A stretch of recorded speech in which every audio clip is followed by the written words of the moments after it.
I agree. So I agree with that.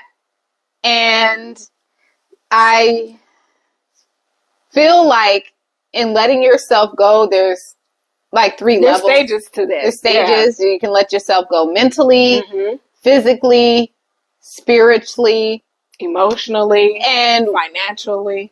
Yeah, exactly. And what you were just saying, it brought something to my mind as far as focusing on the negative attributes. Sometimes we can feed our insecurities. And feeding our insecurities is a form of letting ourselves go. Absolutely. Wow. And a lot of times we can do this by, I know social media is an enemy and a friend. It's a frenemy. It's a frenemy. Social media is a frenemy. If you use it right, it could be a friend. Yeah. But if you are just on there just to be on there to avoid some things that you might need to address in your life, like self-soothing. Yeah. Like you mentioned earlier, if you're on there just to see what everybody got going on in their life, you know, then you begin to compare. Oh, gosh. And that's the worst thing that you can do because, like you said, it can feed into the insecurity. It can just make matters worse. Yeah. The bad things that you already feel about yourself, it can just be like, oh, shoot. Yeah. Well, she has this and I don't. So maybe that's why she has that man. Or she has this and I don't. And I feel insecure about that. So maybe that's why she's further along in her career than I am. And we do the same thing. Right. You know?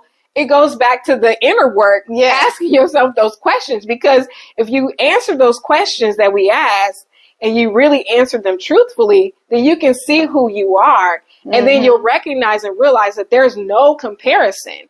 We are all individually unique. And we all are here for a purpose that is bigger and higher than us. Yes. So, yes, you can let yourself go mentally with that, focusing on the insecurities. Exactly. Focusing on insecurities and monitoring always what other people are doing. Ooh, so that you can compare yourself and use that as a gauge to where you should be when not necessarily. And sometimes we don't even realize that we're comparing. We don't. It's like you ever be on the timeline and just feel like crap after you. Yeah, that's letting you know that you're feeding on the wrong food. It's cheap. But it's true. That lets you know you're eating the wrong food. If you don't feel good after you eat and you just need to go lay down or you crying or you're in the dumps. Or you fall into a deep sleep and you don't even know that you sleep and you're eating the wrong food. And you're dreaming about these people that you don't even know. Right.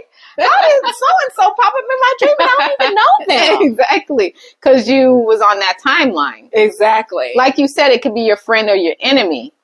But what can be your friend is having more positive self-talk. I know for myself, this past year, it started last year. Well, it was kind of always there, but I let it grow into a tree. It started off as a little seed, and then it became a tree. And it was feeding a particular insecurity that I had going on with my skin. And I just kept this story going until it blossomed into a huge sequoia tree. With heavy roots. Oh, yeah. You know, sequoias are big trees. Huge. And this was a story that I just kept repeating over and over in my head when I saw myself in the mirror. And then everybody that I would talk to, it just became a thing. And that was a form of me letting myself go because, yes, I had this issue, but why is it becoming the center of my life? Right. Why is it preventing me from really enjoying myself and wanting to go out the house? Because you kind of became a hermit. I was kind of depressed, like why? That was me letting myself go. And finally, I had to tell myself, it's like, you can't let this one thing take over rule over you. Yes, absolutely. And then I'm feeding it, watching all these videos on YouTube. I'm on TikTok all the time, just doing all this research, buying all these products and stuff. It's like you spending all this money on all this stuff that will help you on the external, yet nothing really worked when it really had to come from within. Absolutely. That is a great example. And thank you for being vulnerable. Oh, yeah. And sharing that. But that is an aspect, and I can truly bear witness to an ailment that I had that I was allowing to take over my life. Right. And I had to say, you know what? I'm still here for a reason. Yeah. I have a purpose for my life, and I'm going to focus on that. Yes. And I actually had to get help. I did too. too. Some therapy Professional for this issue that I have. Yeah. And now I do feel more free. Now I know that I'm still valuable. Yes. I know that I am here for a reason. Yes. And I'm getting emotional right now. Because we don't think that we are when we have certain things and we get certain things, you know, and we let whatever that is consume us. And we can't allow it to take over our lives. No. This is just something that is along the journey of life. That is not the end all be all. Exactly. And so just know if you're dealing with something illness wise or health wise, it isn't the end all be all. And we've been there, you know, with the surgeries, we've been there, you know, and it will consume you, but there is a way out. Absolutely. And one thing I would personally suggest, because it has worked for me, is one, therapy, and two, going to the doctor, because some of us don't go to the doctor and we like to self-diagnose. And that's what I did a lot this whole year. I was self-diagnosing myself when really, come to find out, when I decided to go see a doctor, I was severely ill, you know, with my lab work and everything. Come to find out, it was something that could only be fixed from the inside out. Wow. And that's deep. So that can be applied to so many different levels.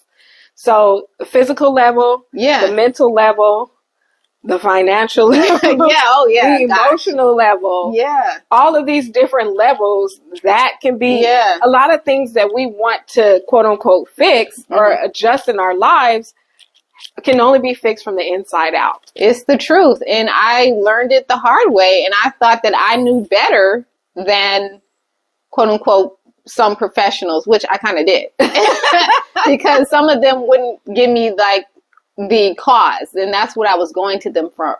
But some professionals like dermatologists don't necessarily talk about the cause. They talk about the effect, and they give you a medication to kind of cover it up. But it's like when the medication's not working, something else is going on. Absolutely.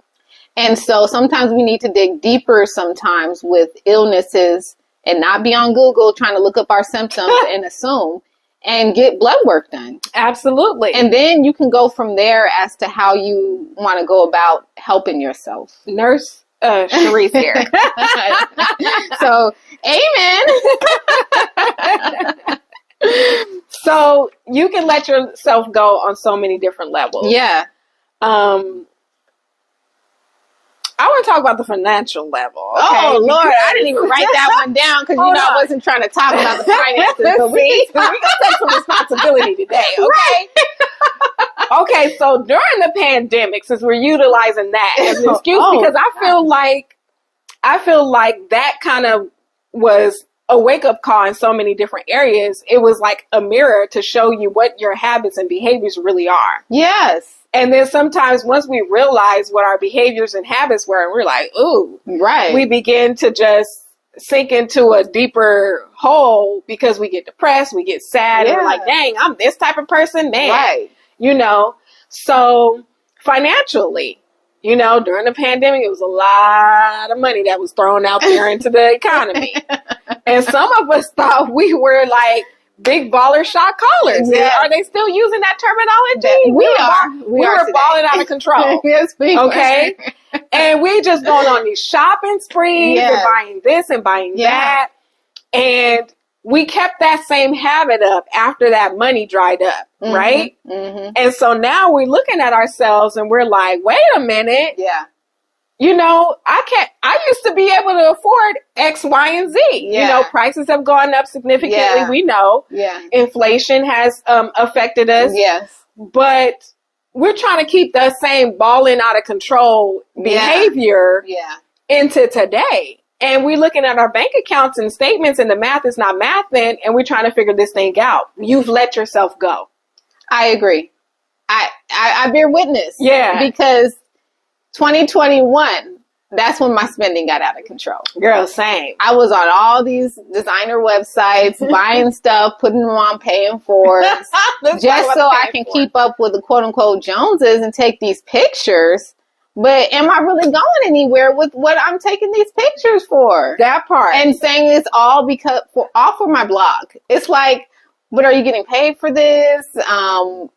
And even if you're not and you do want to put your best foot forward, that's you. Yeah. But don't let it get to a point to where you're just doing this because now it's an addiction. Exactly. And now it's like, ooh, I got to buy the next latest and greatest dress or whatever because this is what's out. Yes. And it becomes a huge bill, $600 every 2 weeks or something like that. It's like, With the what? It's the truth. That had to go. It's the truth. It had to because it's like it goes back to one of your original questions. Yeah. Who do you see your highest self? Exactly. Like, how do you see your highest self? Is this person who is your highest self, are they living not even paycheck to paycheck? I heard Anthony O'Neill say, are you living paycheck to Tuesday? You get paid on Friday, but your bank account says $25 by Tuesday. Exactly. And you can't even make it to the next paycheck because of your habits and your behaviors. That's letting yourself go because, you know, I thought I was balling out of control. Right. And, you know,